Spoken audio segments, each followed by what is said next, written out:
ప్రపంచ దేశాలని చూసి ఇంతకు మించిన మేధావి లేడని చెబితే, కానీ అంబేద్కర్ భార్య ఒంట్లో రక్తం లేక చచ్చిపోయింది.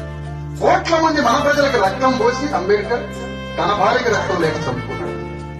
ఈ అంబేద్కర్ మనకు దేవుడు కదా? ఈ బిడ్డలంతా పడిగిపోతున్న దానికి అంబేద్కర్ కారణం కాదా? ఇంతమందికి ఉద్యోగాలు రావడానికి అంబేద్కర్ కారణం కాదా?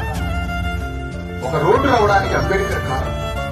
అంటరాని వాళ్ళ పేర్లు కూడా ప్రభుత్వంలో ఉండాలి అని జనాభా లెక్కల్లో అంటరాని వాళ్ళ పేర్లని రాయించేసరికి కోట్ల మంది మన ప్రజల పేర్లని ప్రభుత్వం రాసుకున్నది. రాసుకున్న తర్వాతనే నీకు ప్రభుత్వం నుంచి ఏ మంచి జరిగినా దానికి అంబేద్కరే కారణమైంది. అది రేషన్ కార్డు కావచ్చు, ఇల్లు కావచ్చు, ఎంపీటీసీ కావచ్చు, ఎమ్మెల్యేవి కావచ్చు, నీ ఇంటికి అంగన్వాడీ స్కూల్ రావచ్చు, నీకు రేషన్ కార్డు రావచ్చు, ఓటు కార్డు రావచ్చు, ఆధార్ కార్డు రావచ్చు, నీ బిడ్డలకు ఉద్యోగాలు రావచ్చు, చదువులు రావచ్చు, పింఛన్లు రావచ్చు. నీకు ప్రభుత్వం నుంచి వచ్చే ఏ పథకానికైనా కారణం అంబేద్కరే. అని కలెక్టర్ చెప్పడు, ఒక ఎంఆర్ఓ చెప్పడు, ఎవరూ చెప్పండి మాట. ఆ మాట ఈ తల్లి చెప్తే, అయ్యా నాకు పింఛన్ రావడానికి అంబేద్కర్ కారణమా అని అంబేద్కర్ ని పూజించడం మొదలుపెట్టింది. ఈ ముఖ్యమంత్రిని తీసుకుపోయి చెత్తపుట్టలు